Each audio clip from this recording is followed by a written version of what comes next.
Eu estou muito feliz em falar dessa crença de hoje, porque eu tenho certeza que vai ajudar vocês em muita coisa. Eu vou começar esse vídeo dando exemplos de como que a gente vê essa crença de hoje. Eu não sou suficiente, assim vai ficar muito mais fácil de vocês perceberem. Vamos pensar aqui numa situação, tá?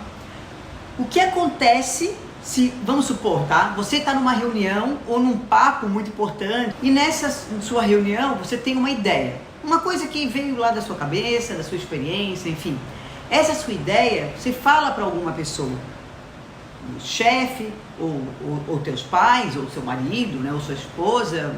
Você tem uma ideia legal, é uma coisa que é importante para você, e essa pessoa, na hora que você fala, ela te olha meio com desdém, sabe? Não dá muito valor na sua ideia. Ela fala, ah tá, vamos ver. E segue adiante lá, falando o que ela está falando.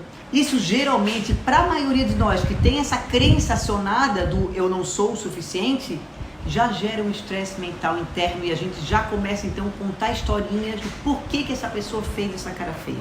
Daí a gente já começa a pensar, não adianta, essa pessoa nunca me escuta, eu não sei nem por que eu fico falando aqui, esse relacionamento não tá bom mesmo. E aí você começa a inventar historinhas mirabolantes na sua cabeça. Vai crescendo esses pensamentos, sabe? Essa parte negativa.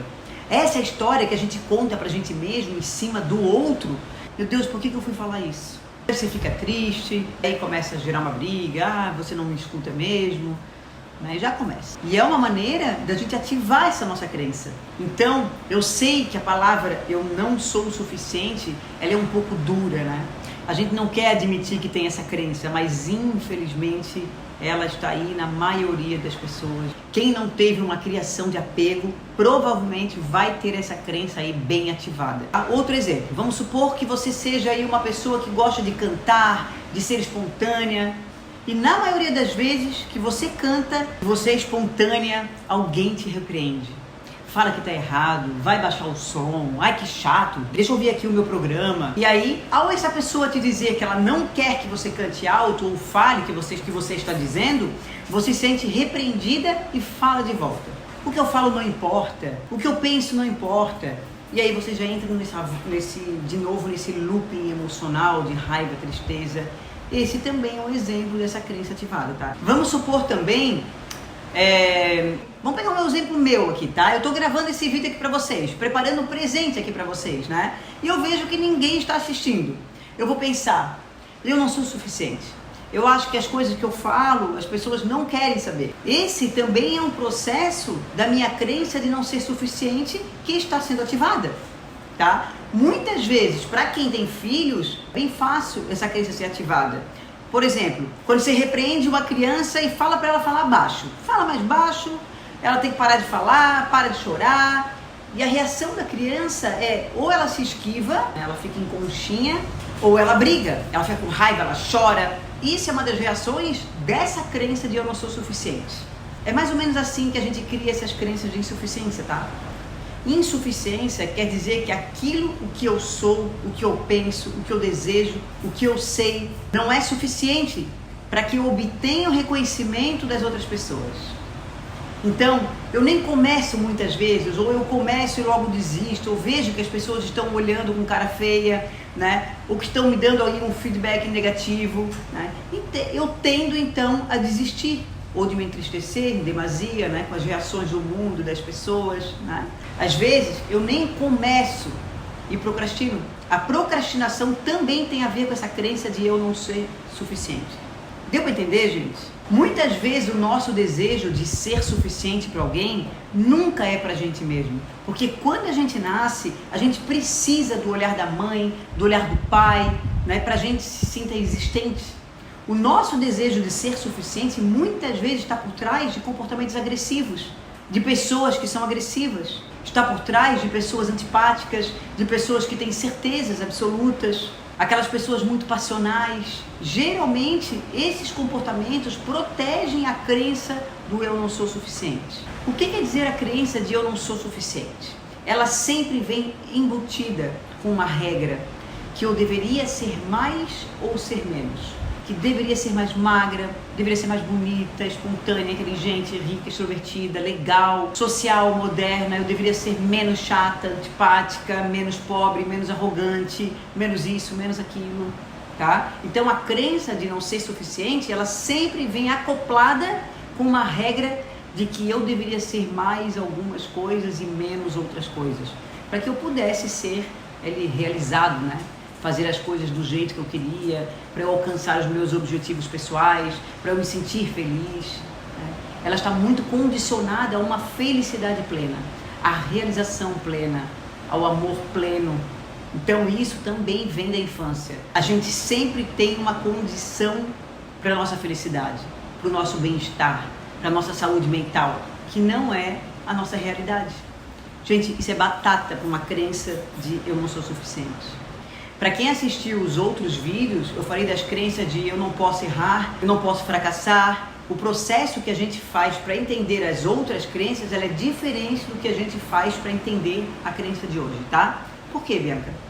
A crença de eu não sou suficiente, geralmente ela é acionada sempre. É uma crença de existência, ela mexe com o nosso sentido de existência. Obviamente, por isso ela precisa de mais trabalho para ser quebrada, porque ela está acionada 24 horas. Ela é um espelho daquilo que a gente sente e se vê internamente, né? Ela está muito condicionada às nossas memórias infantis, às memórias mais emocionais infantis que a gente tem. Eu já vou falar sobre isso para vocês entenderem melhor, tá? Então, gente, como ela é uma crença que ela anda com a gente como um pacotinho, né? Pensa numa mochilinha que você carrega o tempo inteiro. Essa mochila, ela vai ficando pesada ao longo da vida, né? Porque essa é uma crença distorcida. Então, obviamente, não é verdade que você não é suficiente. Não é verdade que você precisa ser mais magro, mais feliz, mais atlético, rico, para ser feliz e conseguir ter saúde emocional ou ter o amor de qualquer pessoa, né? Isso não é verdade. Isso é uma crença distorcida. E que essa crença distorcida vem lá da infância. A gente carrega ela como se fosse uma mochila. É um processo inconsciente. Ela impede com que a gente consiga literalmente sair da nossa própria limitação, né? Como se você fosse colocando ali, vamos supor, a cada experiência dessa crença, um pauzinho que fizesse uma jaula para você. E você vive dentro daquela ideia de você não poder sair. Então, como ela é uma crença que está com você o tempo todo, como é que você vai tratar? O tempo todo. O tempo todo você vai ligar alarme de consciência e não tem caminho fácil, gente. Não tem caminho fácil para a gente resgatar isso. Tem caminho de repetição. Você vai precisar estar predisposto a fazer isso. A grande questão é que lidar com a crença de não ser suficiente envolve necessariamente lidar com as suas emoções. Extremamente necessário para a gente conseguir quebrar e lidar com essas crenças. Então, não tem como fugir. Você vai ter que estar disposto a lidar com as suas emoções.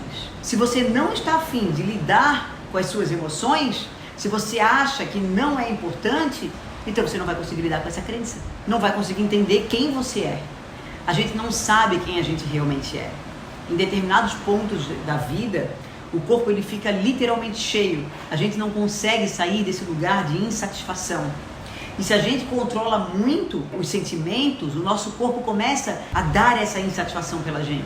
A gente vai agora para as emoções e sintomas dessa crença, tá? Eu quero que vocês peguem uma caneta, um papel e anotem as emoções e os sintomas dessa crença disfuncional.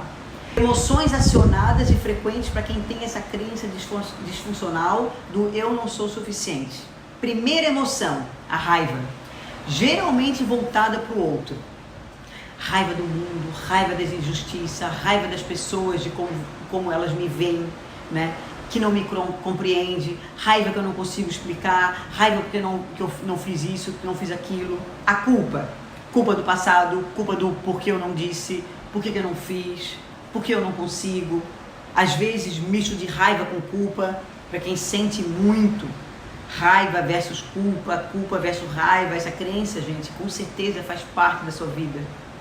Que bom que você está assistindo isso. A principal emoção, que se a gente fosse olhar por uma pirâmide, eu tenho raiva aqui em cima, que é o pico, tenho culpa e elas se associam. Mas a base dessa emoção é a vergonha. Vergonha do quê? A gente fala tão pouco da emoção da vergonha, né, que a gente tem. A gente nem sabe direito o que quer dizer vergonha, mas é aquela vergonha mesmo. É um senso de inadequação. É uma sensação de que eu não deveria ter feito, eu não gostei de mostrar essa parte minha. A gente, inclusive, com vergonha, faz esse movimento, né, de arquear os ombros. Isso porque as pessoas que têm essa crença, a gente já tem dores muito fortes no ombro, tá? Quando a gente faz os exercícios, dói essa parte. Tem gente que tem problema de gastrite, problemas estomacais, porque eu fecho o meu corpo na vergonha. Então, as emoções, eu vou repetir, tá? Mais preponderantes da crença é raiva, culpa e vergonha. Quem tem criança pequena consegue ver raiva e vergonha. A culpa não, né? Porque a criança, ela não sente culpa ali até os 6, 7 anos de idade. Mas a raiva e a vergonha, a gente vê na criança automaticamente quando a gente expõe essa criança. A gente fala, não pode fazer isso na frente dos outros, ela sente vergonha. Depois vem o sentimento, logo após vem o sentimento da raiva. E é exatamente assim que a gente sente, igualzinho uma criança. A diferença é que a gente colocou alguns filtros aí, né, para os outros não perceberem. Mas é exatamente igual a gente vê uma criança envergonhada, porque a gente está chamando a atenção dela na frente dos outros. A gente também sente raiva, só que a gente aprendeu que se a gente sentisse raiva e vergonha na frente dos outros, a gente estaria sendo inadequado, né? Ou seja, insuficiente para ser aceito no meio social. A gente simplesmente deu um jeito, né? Como adultos que somos, né? Algumas pessoas esqueceram, né? E aí agora estamos aí falando sobre isso, tentando tirar essa crença da nossa vida. Bem normal, porque a gente não aprendeu a dar vazão a esses sentimentos de raiva e de vergonha, tá bom? Então, gente, obviamente, algumas pessoas, elas sentem outras coisas, né? Alguns outros desses sentimentos, algumas já estão mais avançadas, né? Por exemplo, vai sentir tristeza, sentiu aí uma melancolia, né? Um pouco de cansaço emocional. Às vezes, quando você não consegue sentir muito essa emoção, se você reclama muito do seu ambiente, né? Do mundo, da situação, da sua família, isso é uma raiva com culpa. E se você não sente nada, aí nós temos um problema. Porque não sentir nada não é normal, tá bom? Você aprendeu a engolir os seus sentimentos. Você precisa fazer terapia. Vamos para os comportamentos? Como é que a gente se comporta quando a gente está nessa crença do eu não sou suficiente? Ironia, gente, é batata, é evidente, tá? A ironia é um comportamento de defesa. Então, quando eu estou sendo irônica, a minha mente aprendeu a ser irônica para se defender da vergonha. A ironia, ela esconde a vergonha, gente. Sempre. Eu sei que é muito insuportável, né, a gente lidar com pessoas irônicas, né? Eu, particularmente, gente, eu não gosto. Acho que ninguém gosta, né? A ironia, ela esconde uma vergonha de inadequação. É um sentimento, é uma crença que eu não sou o suficiente. E aí eu aprendi que, sendo irônico, eu desvio desse sentimento de vergonha, né? Desse desconforto de me sentir não suficiente. Eu sou irônico com uma piada, alguma coisa, né? E eu afasto, então. Eu prefiro lidar com o afastamento da ironia do que lidar com a minha sensação de que eu sou inadequado. Entendeu? Então a ironia, gente, é um desses comportamentos dessa crença, tá? Se você amanhã acordar e começar a perceber que está sendo irônico, porque provavelmente você tem essa crença na sua vida. E aí você sabe que você está escondendo uma vergonha. Se algum amigo seu, algum tio, algum primo, algum chefe for irônico, você já consegue entender que na verdade ele só está se sentindo inadequado. A ironia é comportamento de defesa. A ironia é comportamento de defesa. Um outro comportamento é a evitação, que é o comportamento de defesa também, né? Dessa crença de que eu não sou o suficiente. O problema da evitação é que ela causa compulsão. A evitação, ela está por trás de alguns comportamentos compulsivos, tá?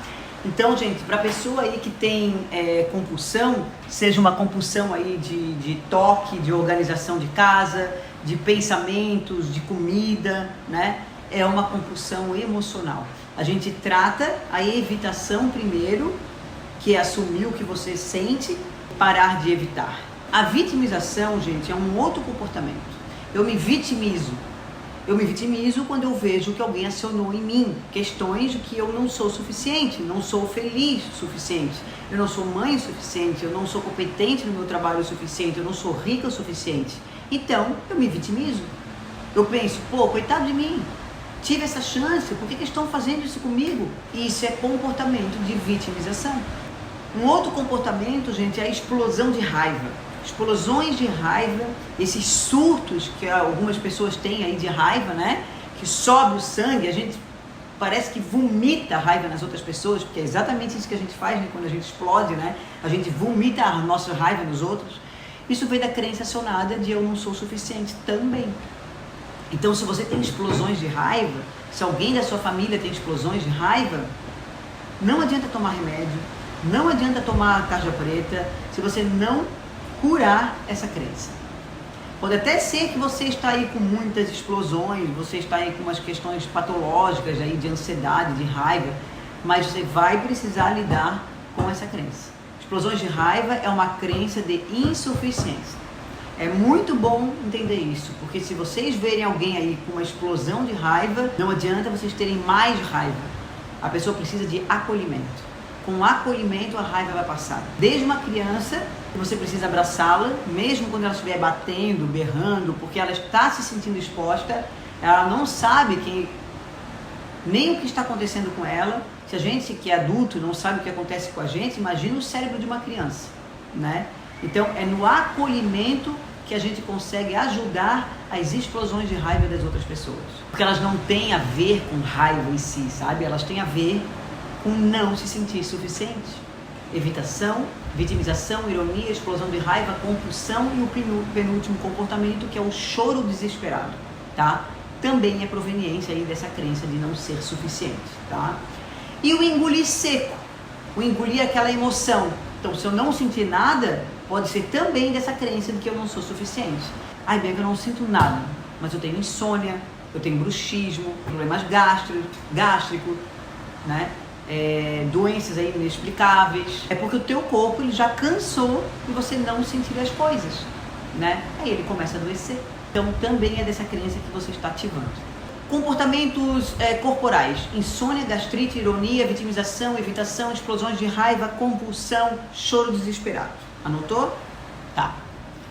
Por que a gente se comporta assim, né? Porque quando a gente tem essa crença ativada na gente, como essa crença é uma crença que aciona as minhas memórias lá da infância, o que quer dizer com acionar as minhas memórias da infância, Bianca? Quer dizer que quando você se sente não suficiente, você sente a tua dor da infância, que de alguma maneira os seus pais ou os seus cuidadores, pelos motivos inúmeros, te deram um sinal de que você não era suficiente.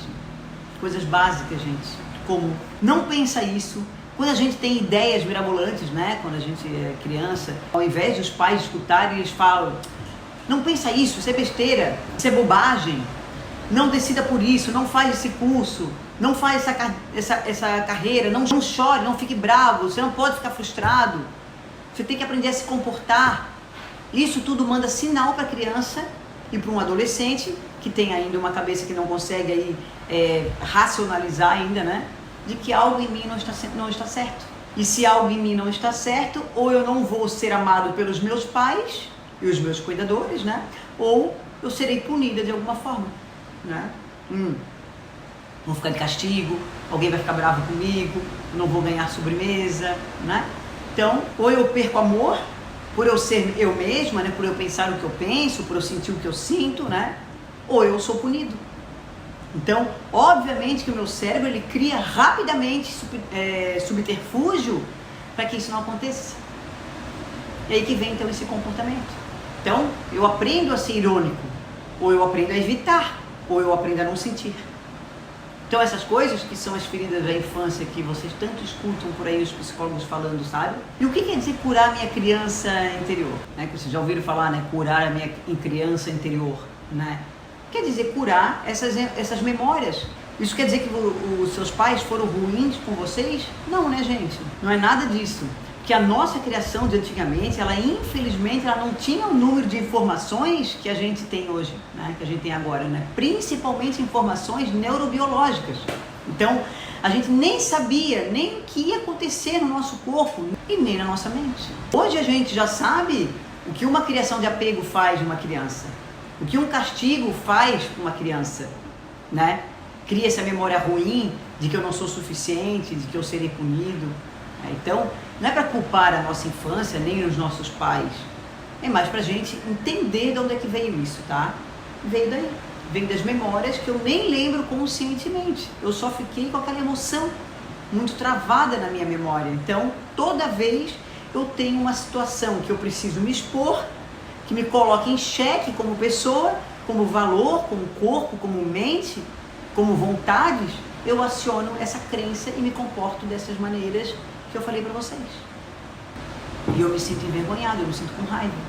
Então a gente vai curar, na verdade, a raiva e a vergonha do passado, porque no presente não é nem muito racional. Se a gente for parar para pensar, que razão tem eu me sentir envergonhada porque eu não tenho um corpo de capa de revista? Porque eu não tenho uma profissão que todo mundo gostaria que eu tivesse, né? Ou porque as minhas escolhas de criação dos meus filhos não são as mesmas que as das outras pessoas. Não tem lógica nenhuma nisso. E se ainda hoje você escuta isso de algum adulto, fala para esse adulto que ele está totalmente equivocado. Que ele não deveria dizer isso a você e a ninguém. Quando essa crença vem da infância, e ela sempre vem da infância, da adolescência também, tá? Você vai se sentir desconfortável e exposto.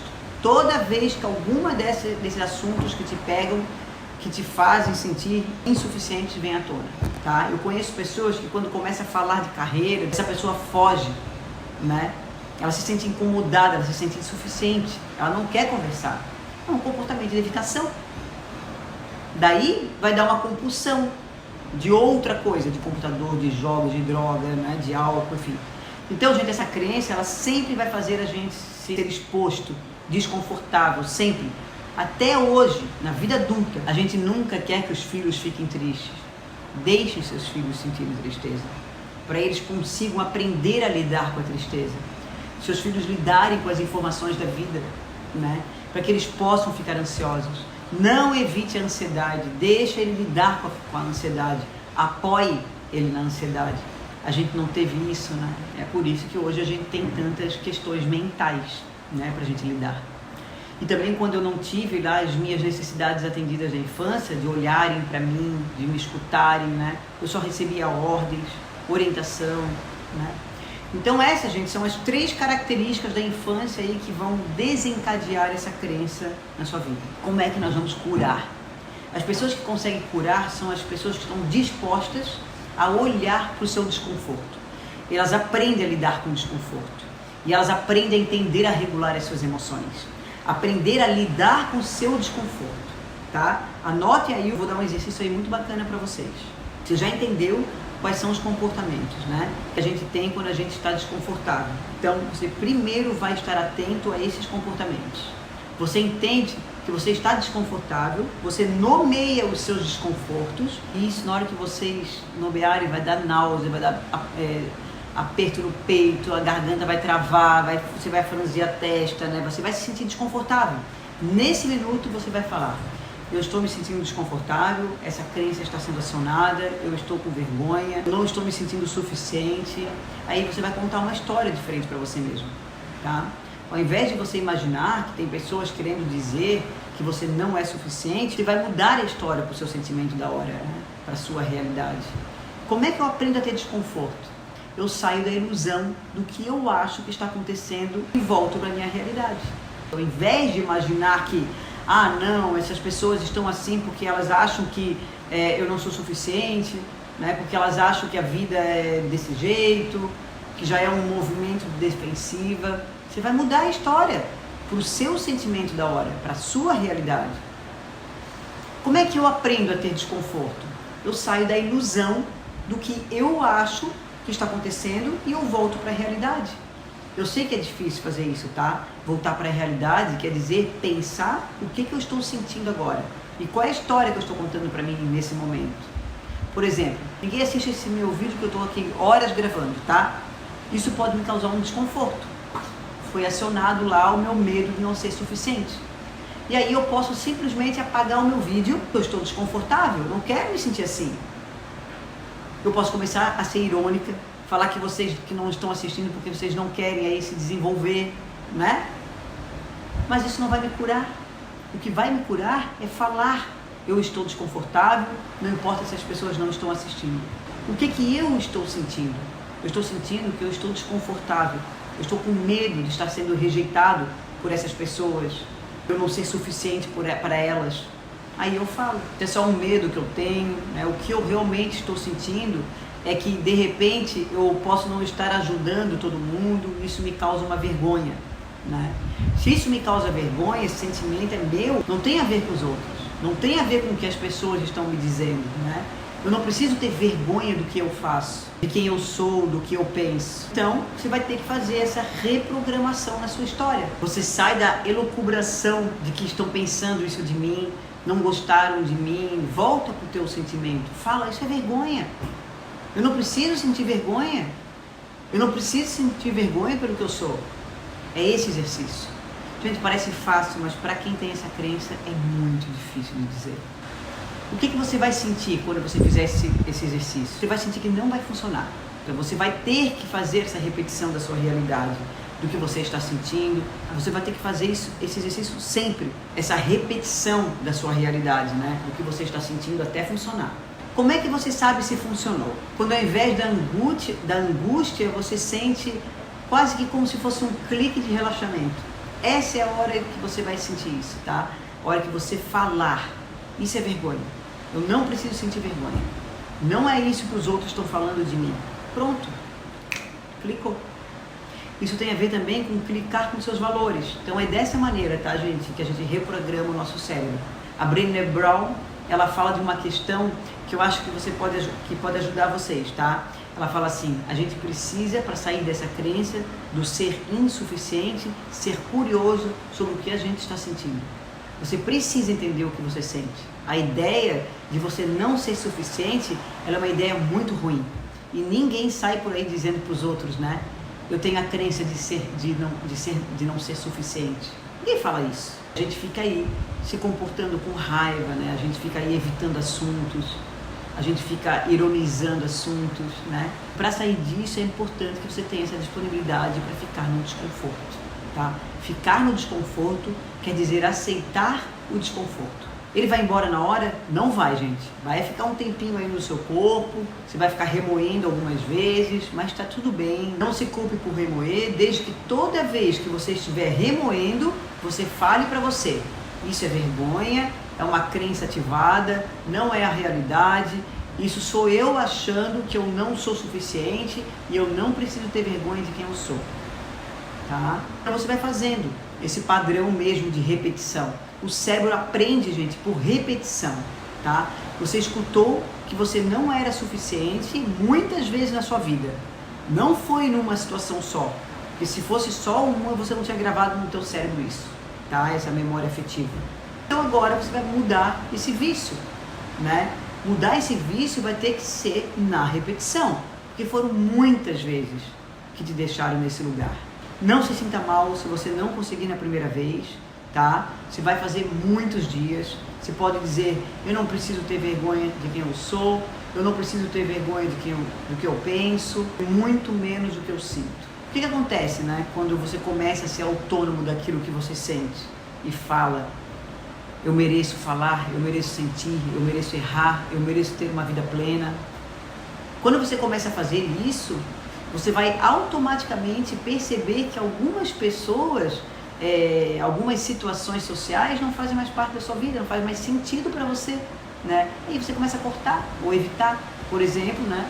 Algumas reuniões, alguns familiares que às vezes te deixam assim. Você vai deixar de ir em algumas empresas, né? Você não vai querer trabalhar em certos lugares, né? Porque você vai ver que elas fazem isso com você, né? Alguns amigos, você vai deixar de sair, né? Porque você vai ver que é uma relação que te incita a você não poder ser você. Então, isso é uma característica normal, né? De quando você entende que você é suficiente. Você não precisa mais viver para agradar uma ideia social que tem de você e muito menos para ser amada. Se você não fizer isso, gente, a tendência é que o mundo vire um fardo para você. Como é que eu aprendo corporalmente a ensinar o corpo a ficar desconfortável? Eu vou te dar 3 exemplos, tá? Você pode fazer qualquer um deles. A meditação, meditar pelo menos 5 minutos ali por dia, é uma maneira de você ensinar o teu cérebro a ter paz no desconforto, tá? A yoga é uma maneira de você ensinar o seu corpo a encontrar a paz no desconforto, porque os exercícios de yoga, gente, elas são extremamente difíceis, né? Para quem nunca fez, exige do teu corpo posições dificílimas, né? E você precisa ficar na posição. E ao ficar nessa posição, depois você encontra aí um anestesiamento do seu corpo nessa posição. O seu corpo entende e aprende a viver nesse desconforto. Isso é maravilhoso. É uma das coisas que eu mais recomendo aí para vocês, tá? É o yoga. Outra coisa é escrever sobre o seu desconforto, que é uma técnica neuropsicológica, tá? Então você escreve, como se você colocasse isso tudo para fora, sabe? Funciona muito. E para quem faz terapia comigo, sabe que a gente tem ali uma lista, né? As pessoas vão escrevendo as situações desconfortáveis, né? E aí você vai aprendendo a olhar para esse desconforto e lidar com ele. Você aprende a ficar desconfortável. E tem uma técnica bem bacana para fazer na hora do banho, tá? É você imaginar uma situação desconfortável que você teve hoje. Por exemplo, sentir aquela coisa ruim, né? Que você se sentiu insuficiente. Deixar sentir na sua imaginação. Você lembra e fala, tá tudo bem, eu posso me sentir assim, eu só estou com vergonha. É uma maneira de você lidar com a sua mente e com o seu corpo, tá? Nesse desconforto. E todos esses exercícios são efetivos, tá? Gente, o que acontece, né? Se você não aprende a se sentir desconfortável, você vai para compulsão, você vai para obsessão, você vai para os ataques de pânico, você vai para raiva, você vai aí para as crises aí de raiva, né? Porque tudo isso, não aprender a estar no desconforto, não aprender a reprogramar que eu sou o suficiente, eu não preciso sentir vergonha por ser eu mesmo. Aliás, quem tem filhos, repita isso para o seu filho todos os dias, tá? Você não tem que sentir vergonha por não querer algo, por não gostar de algo, ou por querer algo, ou gostar de algo, né? O exercício número 2, escreva a sua história. Isso é para quem está latente, tá? Você tem essa crença de insuficiência, você escreve a sua história. Que história eu estou contando para mim, né? Sobre mim mesma, que eu preciso ser, o que eu preciso ser, o que eu preciso ser afinal de contas, né? Eu preciso ser mais inteligente, mais disciplinada, mais alegre, mais magro, mais rico, mais gordo, mais feliz. Escreve a sua história no papel. Aí você pode modificar a sua realidade, né? Qual é a tua realidade? O que realmente você precisa? Eu vou te dizer o que é que você realmente precisa. Você precisa acreditar que as memórias que você tem de não ser suficiente não são reais. E que se você quiser entender as suas emoções, você já é suficiente. É isso que você precisa. Beijo grande para vocês e façam esses exercícios.